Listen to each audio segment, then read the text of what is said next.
بسم اللہ الرحمن الرحیم۔ السلام علیکم عزیز طلباء و طالبات، آپ سب کیسے ہیں؟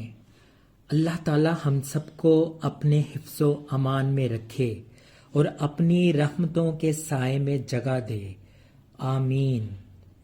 پچھلے لیکچر میں ہم نے لانس نائک لال حسین شہید، خط نویسی اور درخواست نویسی کی دہرائی کی۔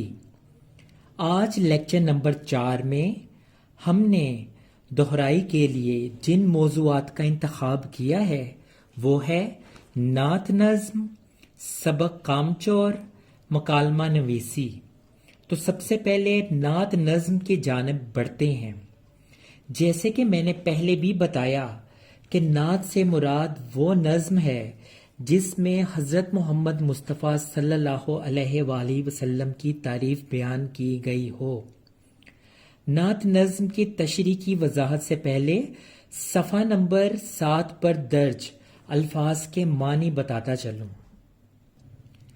بزم کونین، دونوں جہانوں کی محفل، یعنی یہ دنیا اور اگلا جہاں۔ شمع توحید، اللہ تعالیٰ کو ایک ماننے کی شمع روشن کرنا، جلانا۔ ناخدا، کشتی کا مالک۔ چشم بیدار، جاگنے والی آنکھ۔ اسرار خدائی، اسرار کا مطلب راز، خدائی دنیا، دنیا کے راز۔ امنڈنا، جوش میں آنا۔ راہ دکھانا، راستہ دکھانا۔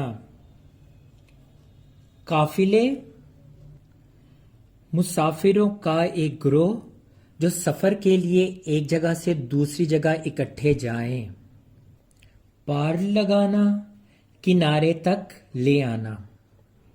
اس نعت نظم کو لکھنے والے شاعر ہیں ساغر صدیقی، اور اس کو پڑھنے کے بعد اور اس کی تشریح کرنے کے بعد آپ کے دلوں میں نبی کریم صلی اللہ علیہ وآلہ وسلم کی محبت مزید اجاگر ہو سکے گی۔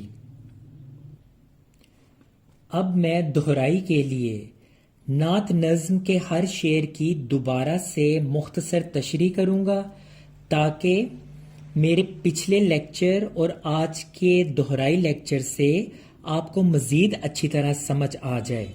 تو چلیں شروع کرتے ہیں۔ بزم کونین، سجانے کے لیے آپ آئے۔ شمع توحید، جلانے کے لیے آپ آئے۔ اس شعر میں شاعر ساغر صدیقی حضور صلی اللہ علیہ وآلہ وسلم کی تعریف بیان کرتے ہوئے فرماتے ہیں کہ آپ صلی اللہ علیہ وآلہ وسلم کی آمد ہمارے لیے بڑی خوشی کی بات ہے۔ آپ صلی اللہ علیہ وآلہ وسلم کے آنے کا مقصد دنیا اور آخرت کی رونقوں کو بحال کرنا ہے، یعنی آپ صلی اللہ علیہ وآلہ وسلم دونوں جہاں کی محفل کو سجانے کے لیے تشریف لائے۔ آپ صلی اللہ علیہ وآلہ وسلم نے لوگوں کو صرف ایک خدا کی عبادت کرنے کا درس دیا جو سچا اور ہمیشہ رہنے والا پیغام ہے۔ شاعر کہتا ہے کہ آپ صلی اللہ علیہ وآلہ وسلم نے لوگوں کو یہ پیغام دیا کہ اس کائنات کا نظام صرف اللہ تعالیٰ ہی کی ذات چلا رہی ہے، اس کا کوئی شریک نہیں ہے، یعنی آپ صلی اللہ علیہ وآلہ وسلم نے دنیا میں آ کر لوگوں کو اللہ تعالیٰ کی وحدانیت کا درس دیا ہے۔ شعر نمبر 2۔ ایک پیغام جو ہر دل میں اجالا کر دے، ساری دنیا کو سنانے کے لیے آپ آئے۔ اس شعر میں شاعر حضور اکرم صلی اللہ علیہ وآلہ وسلم کی تعریف میں فرماتے ہیں کہ عرب کے وہ لوگ جو سیدھے راستے سے بھٹک چکے تھے کئی ایک خداؤں کی پوجا کرتے تھے، گمراہ ہو چکے تھے۔ شاعر فرماتا ہے کہ رسول اللہ صلی اللہ علیہ وآلہ وسلم کی تشریف آوری کا مقصد لوگوں کو گمراہی سے بچانا ہے، ان کو سیدھے راستے پر چلانا اور اندھیروں سے نکال کر اجالوں کی طرف لانا تھا۔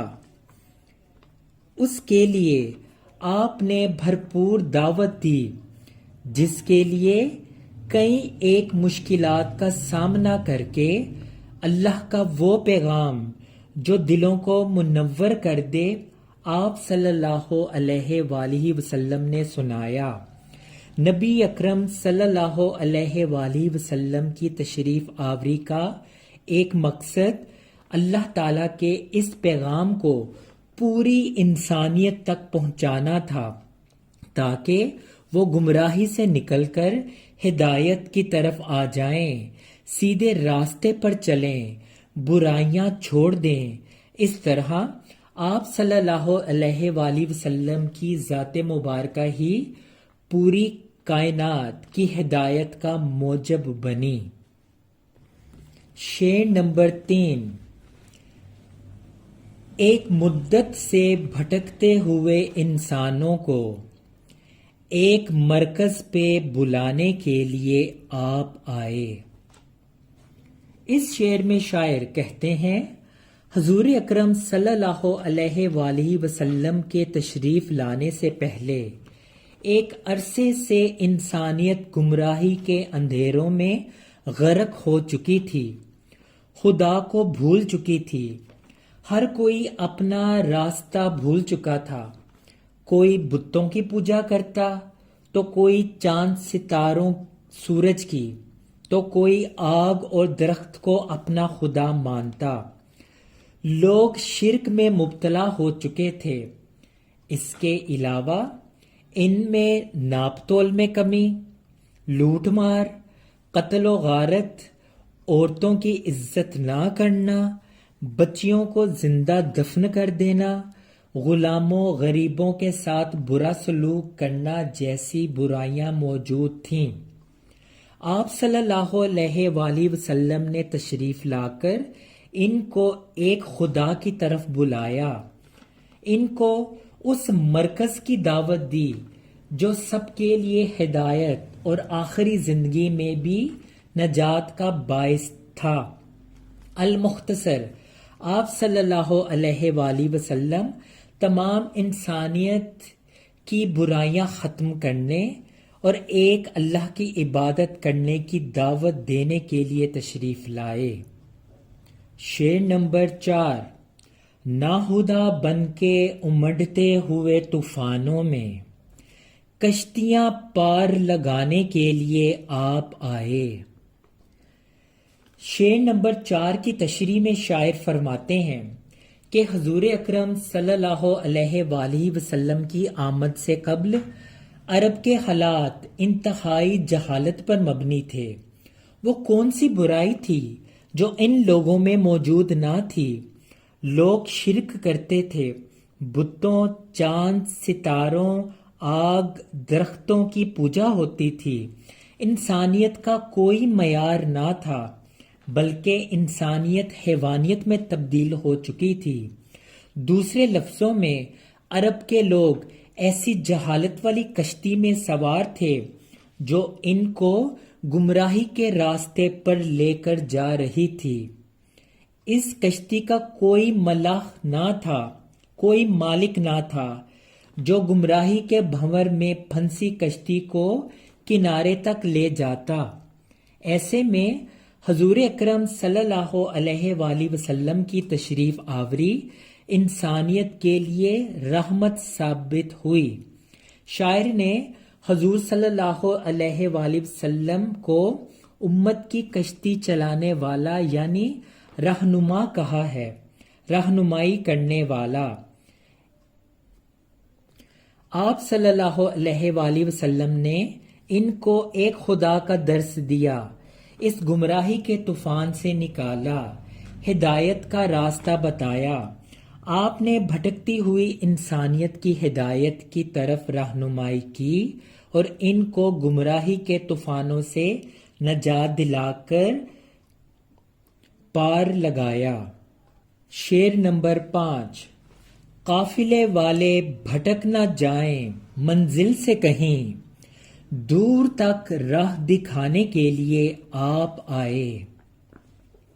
شعر نمبر 5 کی تشریح میں شاعر ساغر صدیقی فرماتے ہیں کہ ہم مسلمان ہیں اور ہماری منزل سیدھا راستہ ہے۔ جو سیدھے راستے پر چلا اس نے فلاح پائی، کامیابی ملی، اللہ کا انعام ملا۔ شاعر نے تمام مسلمان امت کو ایک قافلے کی مانند قرار دیا جو اپنی اپنی منزل یعنی سیدھے راستے پر رواں دواں ہے، یعنی انسان دنیا کی زندگی سے آخرت کی زندگی کی طرف سفر کر رہا ہے، اور قافلے کو راستے میں بہت سی مشکلات کا بھی تو سامنا کرنا پڑتا ہے نا۔ اس کے لیے، اس رہنمائی کے لیے آپ صلی اللہ علیہ وآلہ وسلم تشریف لائے۔ حضرت محمد مصطفیٰ صلی اللہ علیہ وآلہ وسلم نے اس قافلے یعنی مسلمان امت کی رہنمائی کی، ان کو منزل یعنی کامیابی کا سیدھا راستہ دکھایا۔ اس لیے اب انسان حضرت محمد مصطفیٰ صلی اللہ علیہ وآلہ وسلم کی تعلیمات پر عمل کرتے ہوئے کبھی گمراہ نہیں ہو سکتا، وہ ان کی رہنمائی میں بے خوف اپنی منزل کو پا لیتا ہے۔ شعر نمبر 6۔ چشمے بیدار کو اسرار خدائی بخشے، سونے والوں کو جگانے کے لیے آپ آئے۔ اس شعر میں شاعر فرماتے ہیں کہ وہ لوگ جو حضور اکرم صلی اللہ علیہ وآلہ وسلم کی تبلیغ حق کی دعوت پر ایمان لاتے گئے، اللہ اور اس کے رسول صلی اللہ علیہ وآلہ وسلم کے تمام احکامات کو مانتے گئے، اسلام کے لیے جب بھی ضرورت پڑی تو انہوں نے اپنا تن من دھن سب کچھ قربان کر دیا، یعنی وہ دل و جان سے ایمان لائے۔ اللہ تعالیٰ نے ان لوگوں کی باطنی آنکھ کو بیدار کر دیا، یعنی دل کی آنکھوں کو کھول دیا، اور ان لوگوں کو کائنات کے چھپے راز سے واقف کیا۔ یہ بات صحابہ اکرام رضوان اللہ تعالی علیہ اجمعین اور اولیاء اکرام کی ہو رہی ہے، جنہوں نے دن رات عبادت کر کے اللہ اور اس کے رسول صلی اللہ علیہ وآلہ وسلم کی بتائی ہوئی تعلیمات پر عمل کر کے یہ انعامات حاصل کیے۔ اللہ تعالیٰ نے دنیا میں ہی ان کو کائنات کے جلوے دکھائے، یعنی ان کو حق کی روشنی عطا کی اور توحید الہی کی دولت سے مالا مال کیا۔ آپ صلی اللہ علیہ وآلہ وسلم نے انسانوں کو ایک ذات سے واقف کروایا، لوگوں کو جہالت کی تاریکی سے نکالا اور حق و سچ کی منزل کی طرف ان کی رہنمائی کا اہتمام فرمایا۔ اس نعت نظم میں جو ہم آواز الفاظ یا قافیوں کا استعمال ہوا ہے وہ بھی غور سے سن لیں۔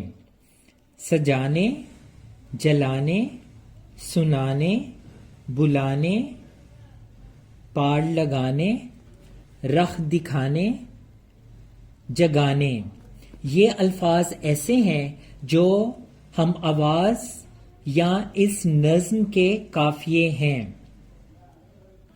اب ہم مشق کی جانب بڑھتے ہیں۔ سوال نمبر 1، درج ذیل سوالات کے مختصر جوابات لکھیں۔ الف، شمع توحید جلانے سے شاعر کی کیا مراد ہے؟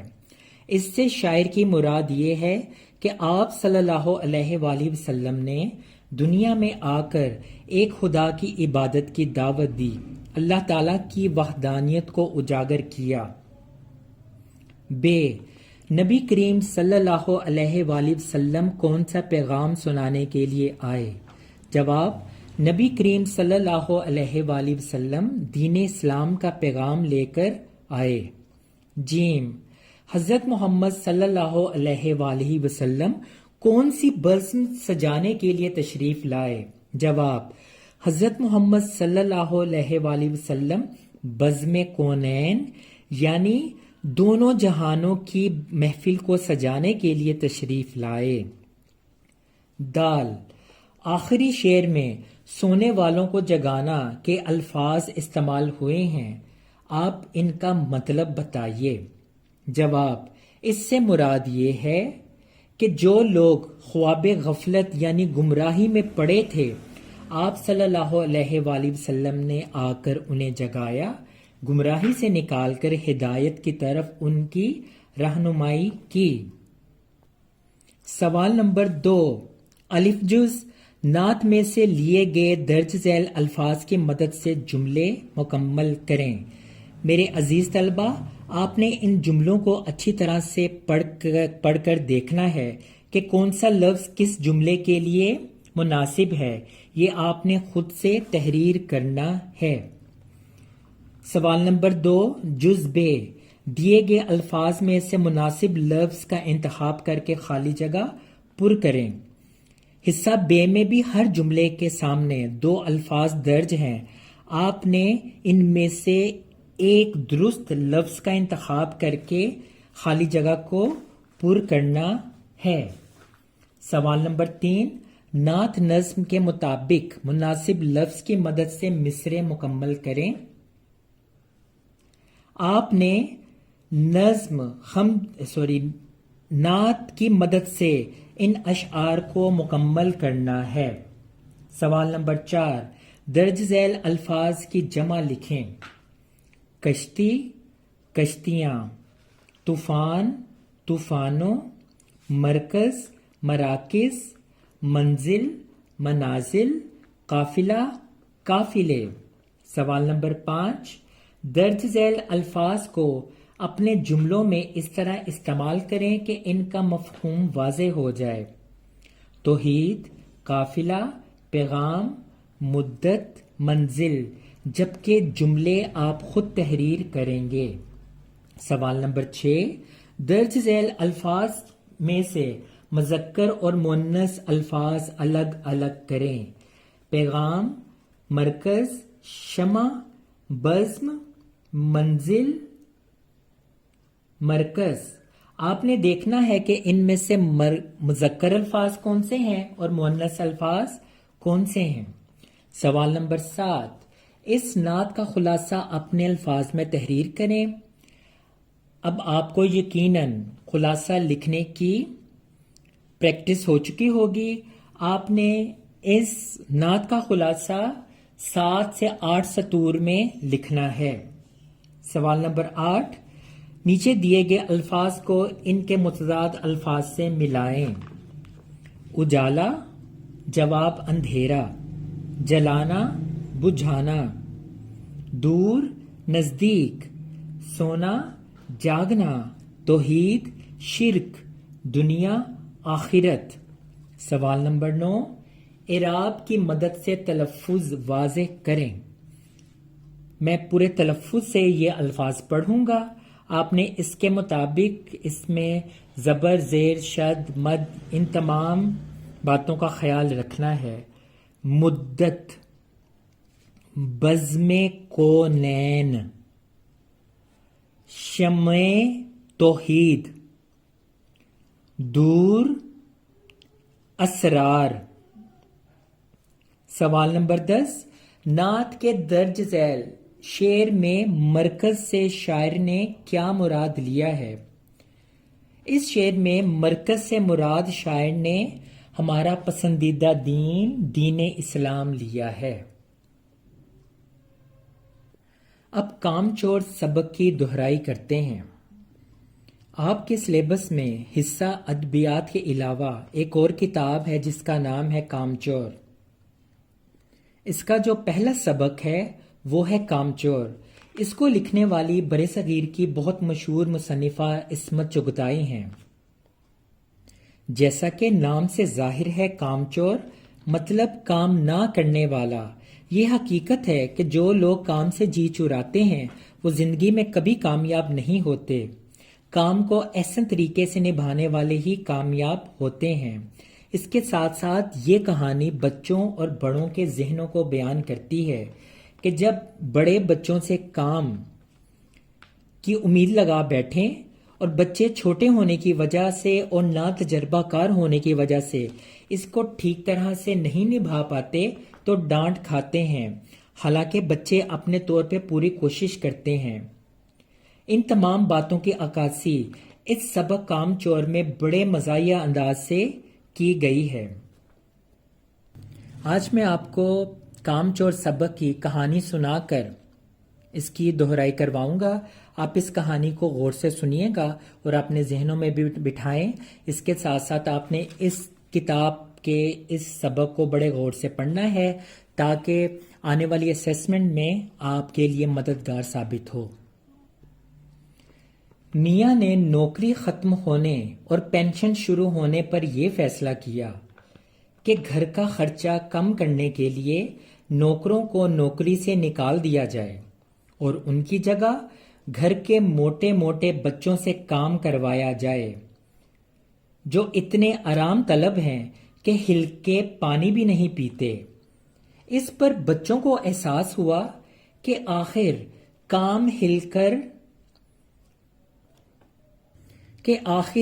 ہل کر پانی پینے پر ہمارا کیا خرچ ہوتا ہے۔ چنانچہ بچوں کا ہل کر پانی پینے کے لیے نل کے پاس گمسان کا رن پڑ گیا، یعنی وہاں پر لڑائی جھگڑا شروع ہو گیا۔